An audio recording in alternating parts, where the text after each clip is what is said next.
Ito ay isa sa pinaka-effective na depensa na natutunan ko nung high school ako. Gago may tae. Oh, shit! Up! To. Labas. Mabibitawan niya, mawawala yung focus niya. O bayad ka, kunin mo yung bola.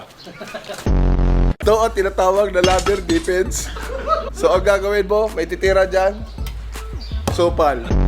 At ikaw naman, opinsa, effective ka din, ipasa mo sa akin. Lang.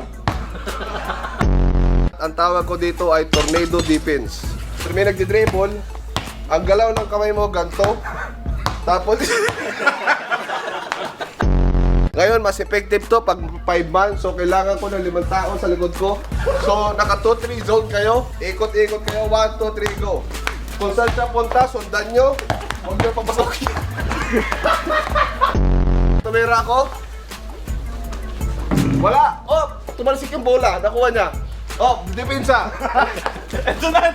Ah!